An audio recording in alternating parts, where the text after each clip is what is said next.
खुदा का रूह बड़ी कुदरत के साथ यहाँ पे काम कर रहा है और मैं बड़ी शिद्दत से खुदा के रूह को महसूस कर रहा हूँ कि वो यहाँ पे काम कर रहा है। हालेलुया। और मैं रात भर से एक ही चीज को बार बार देख रहा हूँ। मैं जब भी दुआ के लिए अपनी आंखें बंद करता हूँ तो मुझे एक ही चीज याद आती है कि जैसे कोई छोटी बेटी है और उसके ऐसे जैसे सर पे छोटी छोटी पोनियां बंधी हुई हैं, तो उसके दो पोनियां और उसमें बार बार देख रहा हूँ और मुझे मालूम नहीं कि मैं किस लिए देख रहा हूँ।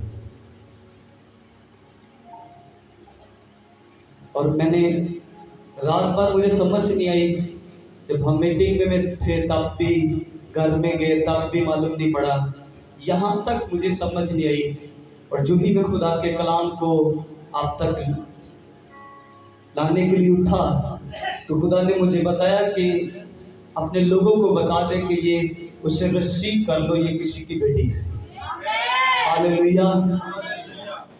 आपको ध्यान समझना है आज का कलाम। मैं इसलिए आपको ये बता रहा हूँ कि खुदा की कुदरत आज बड़ी कसरत के साथ काम कर रही है। उसका रूह सबको छू रहा है। अगर आज आप अपने आप को देंगे तो वो आपको छुएगा। हालेलुया। कलामे खुदा में से मिसाल की किताब उसका 15 बाब उसकी 33 आयत को हम पढ़ेंगे। आज बहुत ही पावरफुल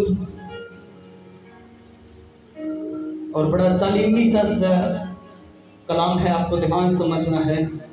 मिसाल 15 बाब उसकी 33 आयत में लिखा है, खुदावंद का खौफ हिकमत की तरबियत है और सरफराजी से पहले फरोतनी है। कलाम का पढ़ा और सुना और समझा और कबूल किया जाना हम सब के लिए भाई से बरकत हो। आमीन। आप सबका खुदा की हजूरी में वेलकम है, खुदा की पाक हजूरी में वेलकम है। आमीन। अब यहाँ पे लिखा है कि खुदा का खौफ हिकमत की तरबियत है। आपको आज ध्यान समझना है कि खुदा का कलाम फरमाता है कि खुदावंद का जो खौफ है वो हिकमत की तरबियत है। इसका मतलब यह है कि हम तरबियत कैसे पाते हैं और खुदा का खौफ कैसे हमारे अंदर आएगा। कई दफा आप जब लोगों को देखते हो तो आप कहते हो, खासकर जो समझदार लोग होते हैं, जो बूढ़े बुजुर्ग लोग होते हैं, वो कहते हैं इधर पे खुदा का डर हो भी नहीं। क्यों कहते हैं हम? इसलिए कि उसके उस लड़के के अंदर या उस लड़की के अंदर या उस भाई के अंदर, उस बहन के अंदर उसमें तरबियत नहीं है। उसे वो जहां पे चीजें रखनी चाहिए वो चीजों को रख नहीं रहा। उसे जिस मकाम पे होना चाहिए, उसे जैसे बोलना चाहिए वैसे वो बोल नहीं रहा। इस वजह से या जो काम उसे करने चाहिए, वो एक बेटी है, वो एक बेटा है, उसे वो काम अच्छे नहीं लगते, वो एक क्रिश्चियन है, वो एक मसीह है, उसे वो काम करने नहीं चाहिए। इसलिए आप कहते हैं इसको तो खुदा का खौफ नहीं है। एक्चुअली में प्रॉब्लम यह है कि उसके अंदर तरबियत नहीं है। तरबियत होती तो उसके अंदर खौफ होता। और खौफ कैसे आएगा? जब वो खुदा के कलाम को सुनेगा। खौफ, खुदा का खौफ जो मैं आपको बताऊं, या तो कलाम सुनने से आता है या कलाम पढ़ने से आता है। मैं इसलिए दो तरह से कह रहा हूं क्योंकि दुनिया में दो तरह के लोग हैं, एक पढ़े लिखे, एक अनपढ़ लोग। अब जो अनपढ़ है वो सुनकर ईमान लाएगा और जो पढ़ा लिखा है वो सुनकर भी लाएगा और पढ़कर भी लाएगा। लेकिन आज आपको ध्यान समझना यह है कि आप इस दोनों कैटेगरी में किसी एक में तो जरूर आते हैं। आप पढ़े लिखे हैं या अनपढ़ हैं, इसमें कोई फर्क नहीं पड़ता। आप सुन सकते हो खुदा की आवाज को, आप खुदा के कलाम को सुन सकते हैं। और जब आप खुदा के कलाम को सुनेंगे, समझेंगे, कबूल करेंगे और उस पर अमल करेंगे तो आपके अंदर ऑटोमेटिकली तरीके से, सुपरनेचुरल तरीके से आपके अंदर खौफ आना शुरू हो जाएगा। और जो ही आपके अंदर खौफ आएगा, खुदा का डर आएगा। आप कलाम में लिखा है चोरी नहीं करनी, आपने सुना हुआ है। अब आज के बाद आप चोरी नहीं करोगे। कलाम में लिखा है तूने तूने तूने झूठ नहीं बोलना, आपने सुना हुआ है। अब आप झूठ नहीं बोलेंगे, अब आप चोरी नहीं करेंगे, अब आप नशा नहीं करेंगे, अब बहुत सारे ऐसे काम है आप नहीं करोगे। आपके अंदर क्यों? आपके अंदर खुदा के कलाम का क्या है? आपने सुना हुआ है। अब आपके अंदर खुदा के कलाम का क्या आ चुका है? डर और खौफ आ चुका है। और उस डर और खौफ में आपके अंदर, आपको मालूम नहीं है, आपके अंदर एक तरबियत आ चुकी है, आपके अंदर एक नसीहत आ चुकी है। जैसे आप अपने बच्चों को कहते हो कि पानी कैसे पीते हैं, आपको मालूम है। आप अपने बच्चों को कहते हो कि टूटी काम खोलो, आप समझ रहे हैं? या आप अपने छोटे छोटे बच्चों को बता रहे कि छुरी को नहीं पकड़ना, हम समझ रहे हैं ना। आप अपने बच्चों को छुरी पकड़ने की इजाजत नहीं देते, क्योंकि क्यों, किस लिए नहीं देते? आप अपने बच्चों को बहुत किचन में कम आने की इजाजत देते हो। मैं आपको ये सारी बातें इसलिए बता रहा हूं कि आप अपने बच्चों को तरबियत कर रहे होते हो, नसीहत कर रहे होते हो। और वो नसीहत कैसी हो रही है? जब आप बोलते हो तो वो आवाज उनके कानों में जाती है, और वो जब आवाज को सुनते हैं तो उन चीजों को हाथ नहीं लगाते। अगर नहीं लगाएंगे तो अच्छे रहेंगे। अगर वो बार बार छुरी को छेड़ेगा तो एक दिन वो छुरी उसका हाथ काट देगी। आप समझ रहे हैं? ये होता है किसी बच्चे का माँ बाप की आवाज को सुनकर और अमल करना। जब बच्चा माँ बाप की आवाज को सुनकर अमल करता है तो वो बहुत सारे नुकसान से बच जाता है। और अगर नहीं अमल करेगा तो कहीं इन्होंने की पता है मैं आप बड़ा सियाना, और वो होता सच में, वो सियाना जरूर होता है लेकिन नुकसान भी वही उठाता है। आपने अपने कभी नहर में ऐसे लड़के देखे जिनको नहाना नहीं आता, वो डूब गए? आप ज्यादातर वही सुनोगे, वो लड़के नहाते हुए डूब गए, वो जो तैरना जानते थे और बहुत अच्छा तैरना जानते थे। ऐसा ही है। बहुत सारे यहाँ पे इस बात से ताल्लुक रखते हैं कि लोग नहाने वाले कौन ढूंढते हैं? जो तैरना जानते हैं। जिसको तैरना नहीं आता तो क्या जाए, क्यों वहां पे पानी में जाएगा नहाने के लिए? वो तो बेचारा डर के मारे किनारे पे, हो सकता है वो किनारे पे भी ना जाए, वो घर में वो अपना शावर खोले और नहाकर एंजॉय करेगा। हम समझ रहे हैं? आपको ध्यान समझना है कि आपको एक बात मैं आपको सिर्फ बताना चाहता हूँ कि आपको, और वो डूब भी इसलिए जाते हैं क्योंकि एक्चुअली में वो डूब किस लिए रहे हैं। मैं नहाने उनको, वो नहाने आने की मैं बात नहीं कर रहा, बात कर कि उनको उनके माँ बाप ने कहा था कि नहीं जाना और वो गए।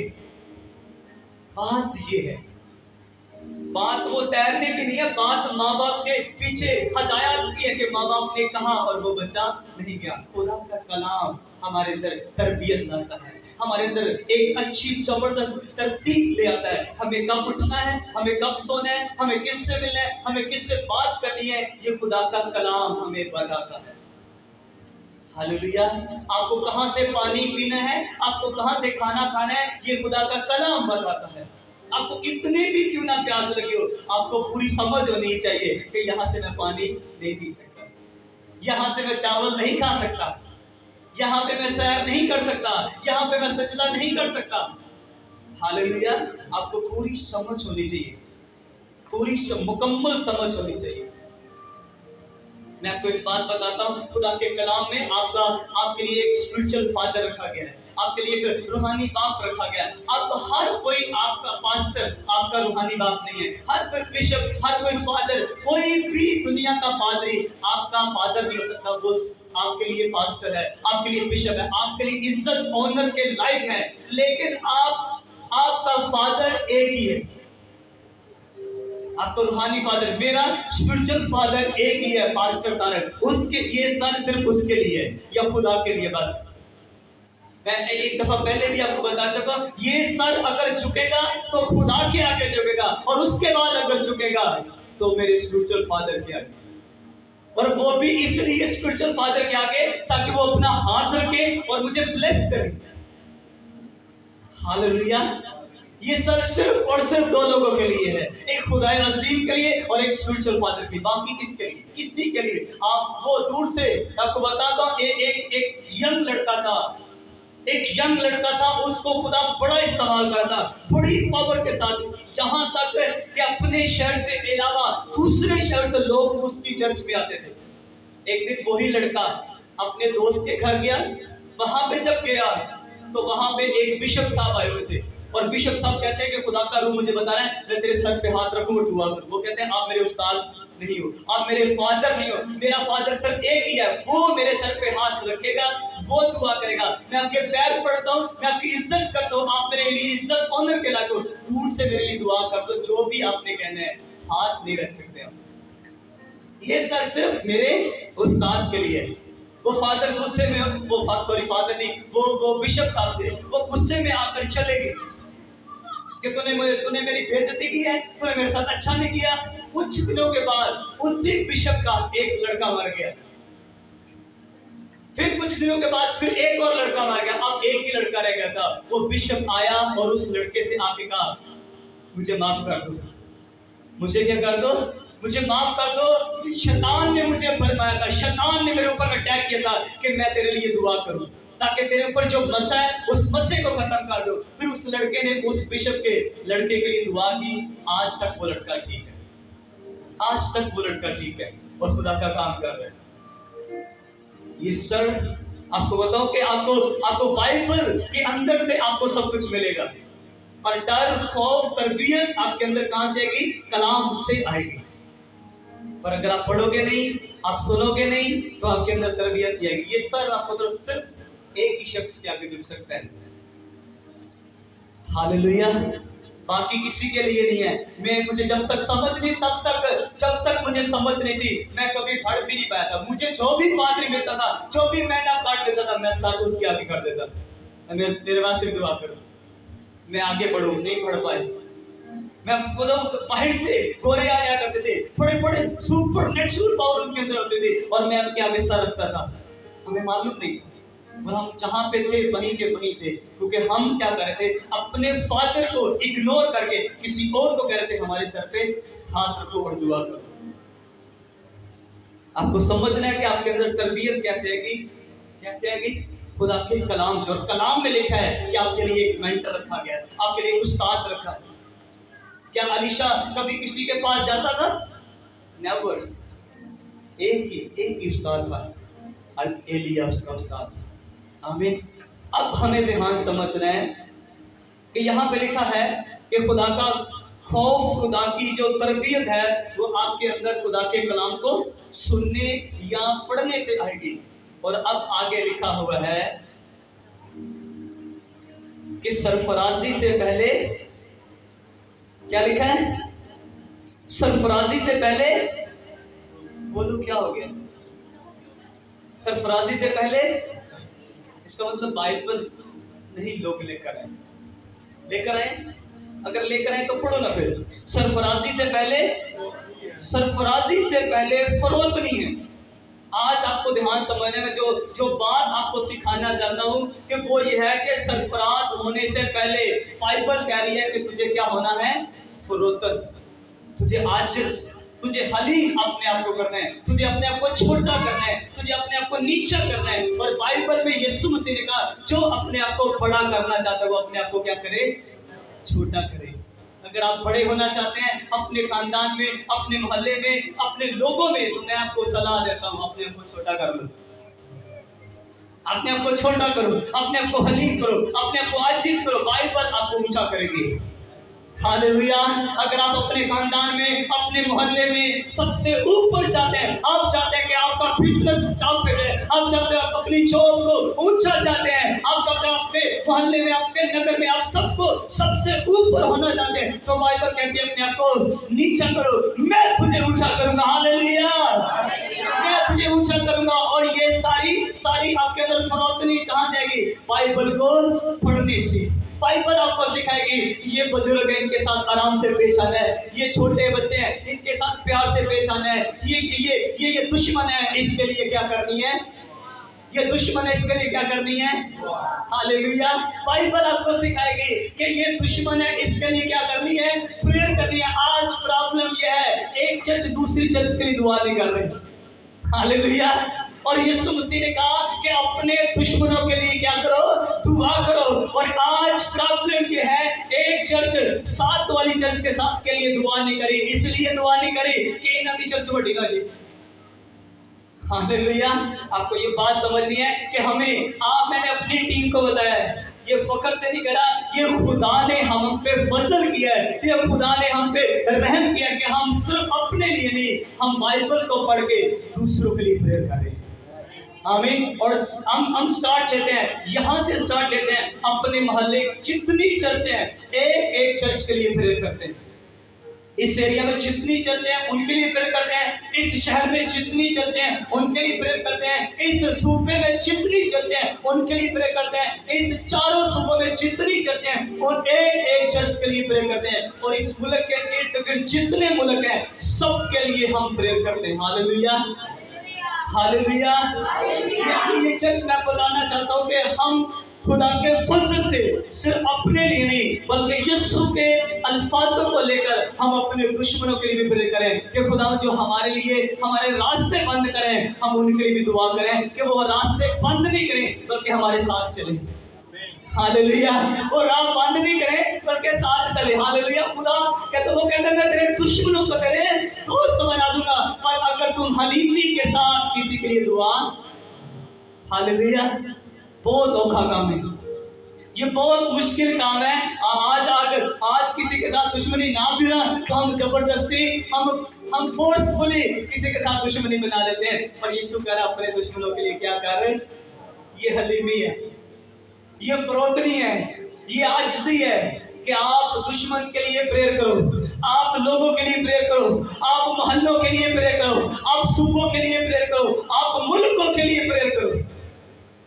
हम पूरी दुनिया के लिए दुआ कर रहे हैं, और ये हम खुद से नहीं कर रहे, ये खुदा हमसे करवा रहा है।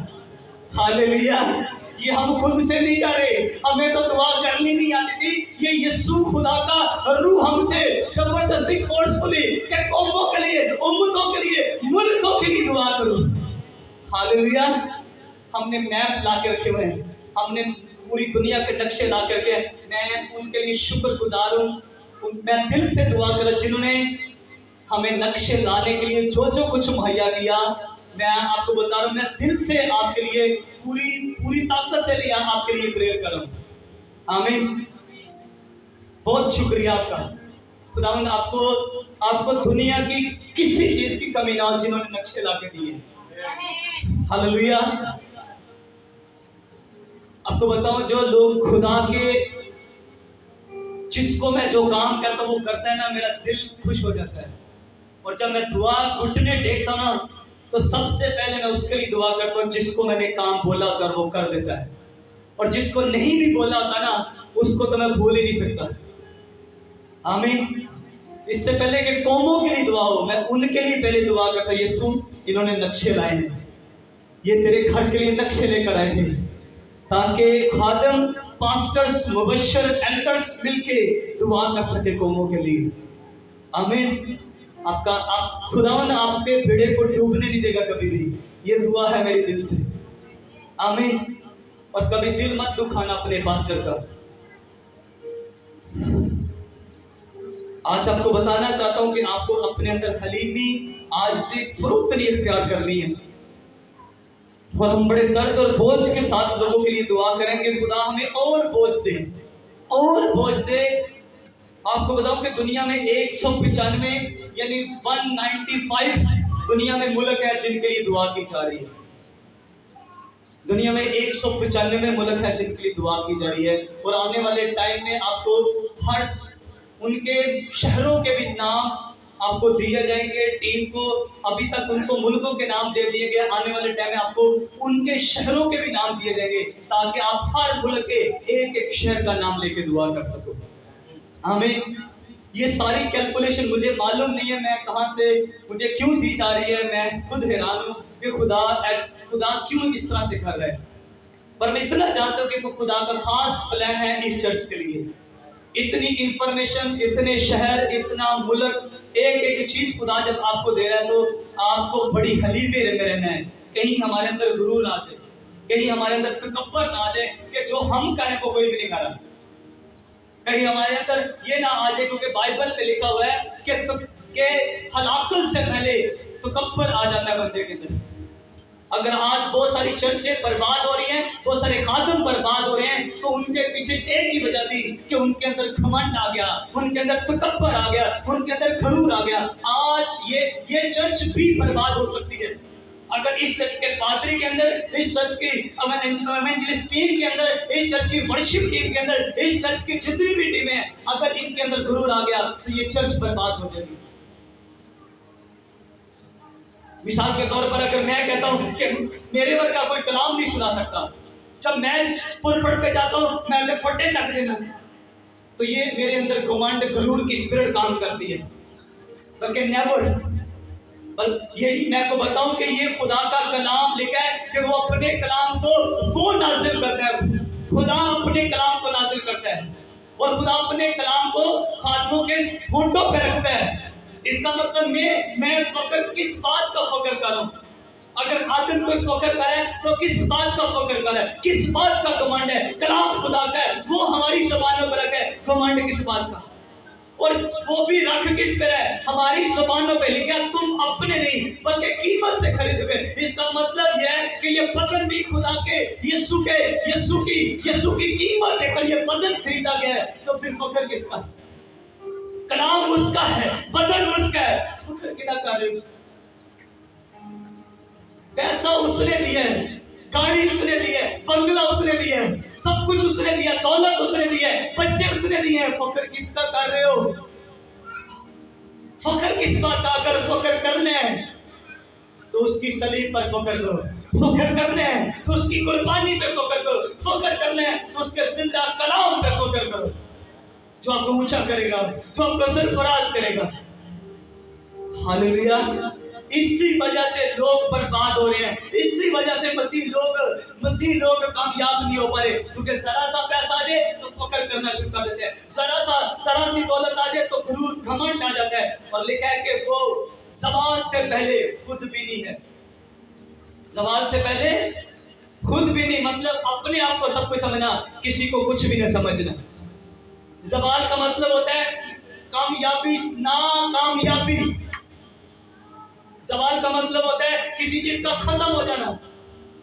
इसका मतलब यह है कि अगर हम गुरूर में आते हैं, तकब्बर में आते हैं, तो हम किधर जा रहे हैं? हम ज़वाल की तरफ जा रहे हैं। हमें बचना है। अगर चर्च कामयाब होना चाहती है, अगर आप कामयाब होना चाहते हैं, तो आपको गुरूर घमंड की स्पिरिट से बाहर आना है। आपको अपनी स्टडी का कोई गरूर नहीं करना, आपको अपने बिजनेस का गरूर नहीं करना, बल्कि खुदा का शुक्र करना है कि खुदावंद तूने मुझे अच्छा दिमाग दिया है, तूने मुझे अच्छी सोच समझ दी है, खुदावंद तेरा शुक्र तूने मुझे अच्छा कारोबार दिया है, खुदावंद तेरा शुक्र तूने मुझे अच्छा कर दिया है। ना तो किसी घर दे रहना, साडा घर बड़ा वधिया है, मेरे 10 मुंडे ने,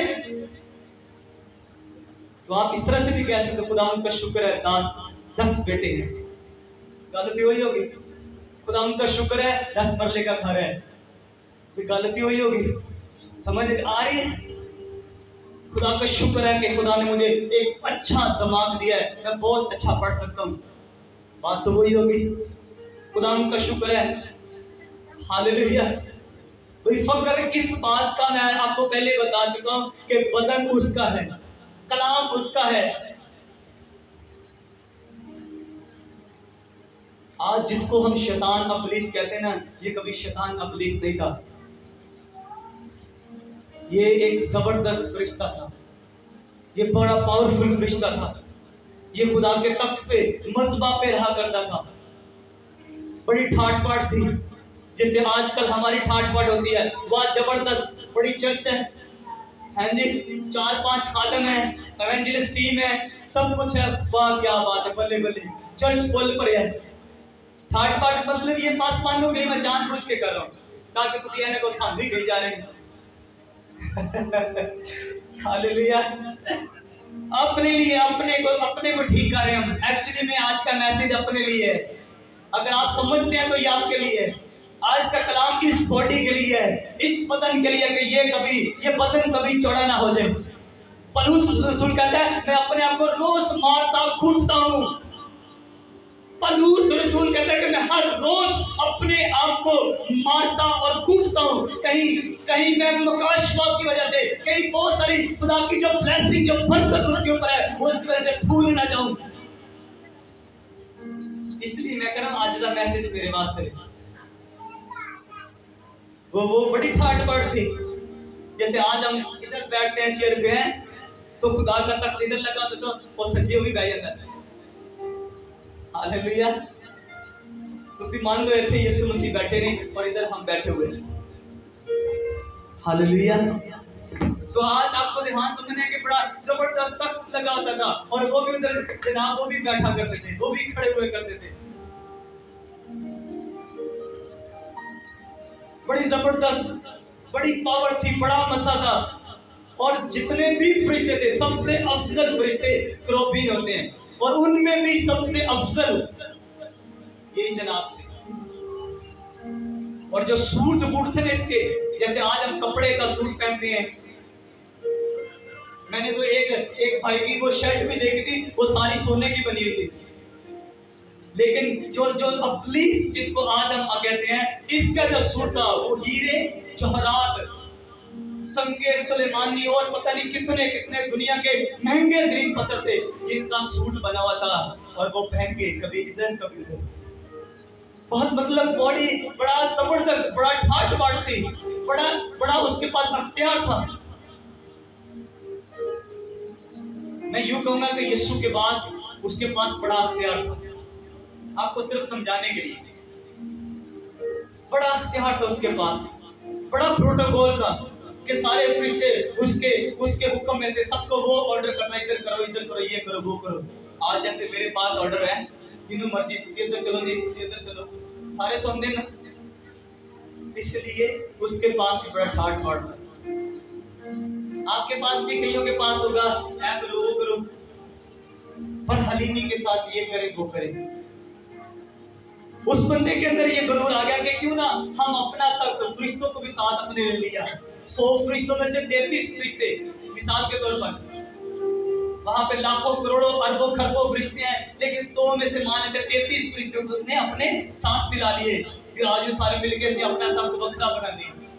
गुरूर आ गया, घमंड आ गया कि खुदा के तख्त से भी ऊंचा तख्त हम अपना बनाते हैं। आज भी लोग इसी चक्कर में कि हमने ऊंचा करना है, हमने अपना घर ऊंचा करना है, ये करने वो करने, हम सबसे ऊंचे हो जाए, सबसे पावरफुल हो जाए, सबसे ऊंचे हो जाए, और सारे सब लोग हमसे नीचे।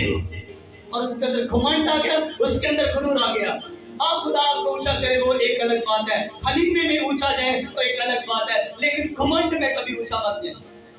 वो भी ऊंचा जाना चाहता था, खुदा ने ऊपर से नीचे पटक के फेंक दिया उसको। सारा गुरूर, सारा घमंड, सारा अख्तियार सब कुछ जाता है।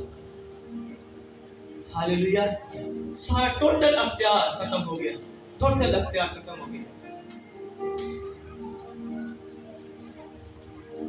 क्या क्या मिला? कुछ हाथ आया? कुछ भी हाथ नहीं आया। मैं आपको बताऊं, जिस पैसे पे आप नौकर कर रहे ना, इधर ही रह जाना चाहिए, इधर ही रह जाएगा भाई। सारे प्लाट, सारियां गड्डियां, सारे मुंडे सब इधर ही रह जाएगा। जिन जिन बातों पे फख्र है ना, वो सारा कुछ इधर ही रह जाएगा भाई। 3 नाल खड़ोगे, साथ वही जाएगा। लिखा है, अपना माल वहां जमा कर जहां ना कीड़ा ना चोर न कब लगाते। अपनी चीजों को, अपनी दौलत, अपना सब कुछ आसमान पे जमा करो। हालेलुया। क्या नाम था सिकंदर आजम? सिकंदर आजम सारी दुनिया फतह की, पूरी दुनिया को फतह करता गया। एंड में जब मरने को आया तो कहना मेरे हाथ बाहर रखियो कवच। कोई ये ना कि सिकंदर आजम सारी दुनिया में फतह की थी, जान लगे कि लेके आए खाली हाथ। हालेलुया। ना कुछ नहीं जे खड़ना। इसलिए बड़ी हलीमी के साथ, बड़ी आजिज़ी के साथ जिंदगी को बसर करें। बड़ी आजिज़ी, बड़ी हलीमी के साथ। एक और मिसाल सीखेंगे हलीमी और आजिज़ी की। हम दाऊद और सऊल के बारे में सीखेंगे कि दाऊद को जब मसा किया गया दाऊद को बुलाया। इससे पहले कि दाऊद को बुलाया जाता, दाऊद के सारे भाई बुलाए। नबी ने कहा खुदा पता नहीं बता क्यों नहीं रहा। वो जिसके लिए उठता था खुदा कहता ये भी नहीं है, जिसके लिए उठता उसने पूछ लिया यस्सी से कि तेरे कोई और भी बेटे हैं। अब यस्सी कहता कि नहीं मेरा एक बेटा और है, लेकिन वो तो भेड़ बकरियां चराता है। अब बंदा भेड़ बकरियां चराने वाला था, जब भेड़ बकरियां चरा के वापस घर आता है तो दाऊद जैसे ही घर में एंटर करता है खुदा का रूह नबी को कहता उठ वैसे मसा कर। अब मुझे बताओ, मैं आपसे एक सवाल कर रहा हूं कि दाऊद को मसा किस लिए किया? दाऊद को इसलिए मसा किया कि वो बादशाह बने। बोलो किस लिए मसा किया? इसीलिए मसा किया कि दाऊद को बादशाह यानी बनी इस्राएल का बादशाह बनना है, इसलिए मसा किया गया। लेकिन दाऊद बादशाह बनता नहीं।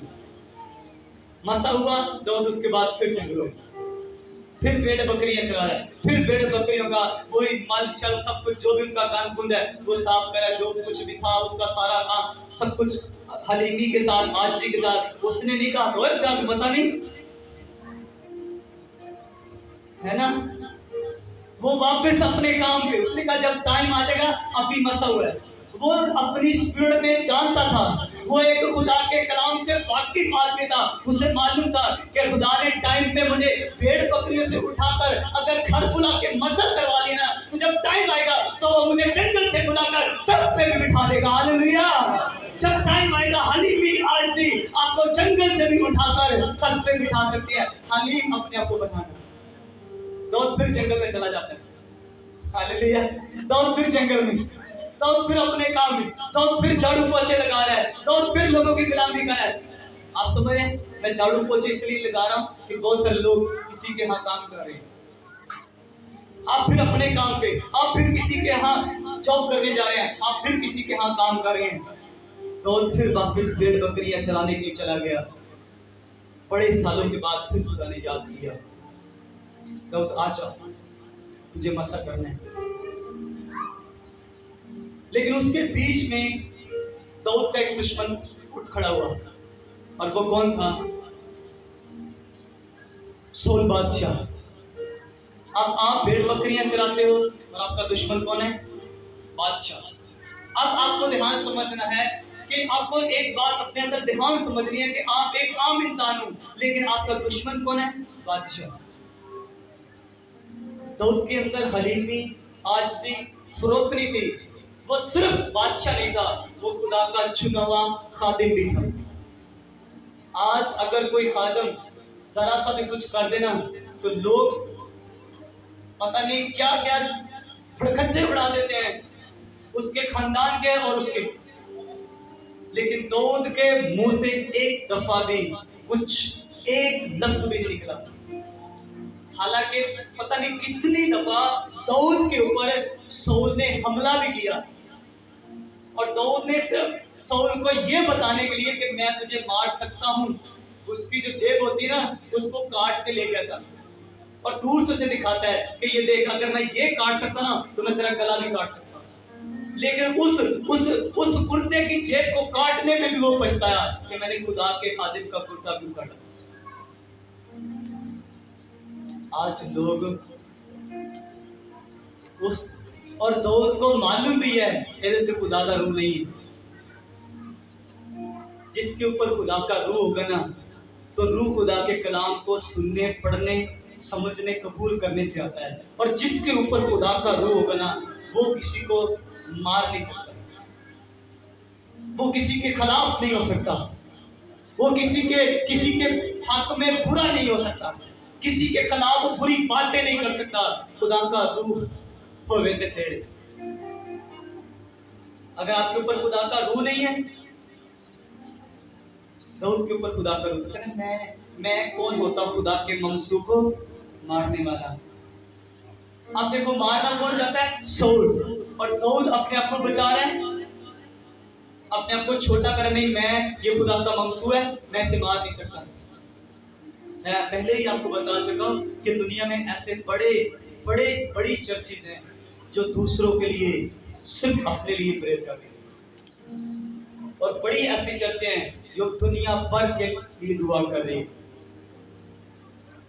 हमें वहां पे जाना भी नहीं है, हमने भी नहीं जाना वहां पे, लेकिन हम फिर भी यीशु के फजल से उनके लिए दुआ करें। आपको इन चीजों से बाहर आना है, आपको अपने अंदर हलीमी, आजी, फरोख्तनी अपने अंदर लानी है। मैं आपको बता दूं, जितने भी इस चर्च के खादिम हैं, उस बात को सुने कि आप लोगों को दिखने चाहिए कि ये रियल में ये सच्चे मैन ऑफ गॉड है। जो भी आप खिदमत गुजार हो, आप वर्शिप करते हो, आप गीत गाते हो, आप साज बजाते हो, आप कलाम सुनाते हो, आप दुआ करते हो, लोगों को आपके अंदर से यीशु नजर आना चाहिए। Hallelujah, hallelujah. आपके अंदर से यीशु नजर आना चाहिए, ताकि लोग इस बात को समझें कि वाकई में चलती फिरती अंजील है। मुझे इस बात को सुनने के लिए नहीं चाहिए कि लोग ये पादरी बिशारत के लोग हैं, वो लोग हैं, ये यीशु मसीह के लोग हैं। जैसे अंताकिया में लोग फरिश्तों शागिर्दों के लिए कहा गया था कि ये मसीही है, आपके लिए सुनने को मिले हमें। आमीन। आप अपने आप को कितना हलीम, कितना आजिज कर सकते हैं। मैं आपको बताऊं, आपको कुछ मेहनत करने की जरूरत नहीं है, आपको बड़ी तगड़ी मेहनत करने की जरूरत नहीं है, आपको सिर्फ हलीमी अपने अंदर फरोख्तनी लानी है। खुदा सुपर नेचुरल तरीके से आपको ऊंचा करेगा। कलाम में लिखे, आसमान और जमीन टल जाएंगे लेकिन मेरे मुंह की बातें, आसमान और जमीन टल जाएंगे लेकिन मेरे मुंह की बातें हरगिज़ न टलेंगी। देखिए, घास सूख जाएगी, फूल कुमला लेंगे, लेकिन ये कलाम अब तक जिंदा रहेगा। Hallelujah, hallelujah. और जिसके अंदर खुदा का कलाम होगा वो सचमुच होगा, कामयाब होगा, खुदा उसे बुलंदियों में ले जाएगा। हालेलुया। आसमान और जमीन टल सकते हैं लेकिन मेरे यीशु की मुंह की बातें नहीं टलेंगी। उसने कहा, तू अपने आप को हलीम कर, मैं तुझे ऊंचा करूंगा। हालेलुया। अपने आप को हलीम करो।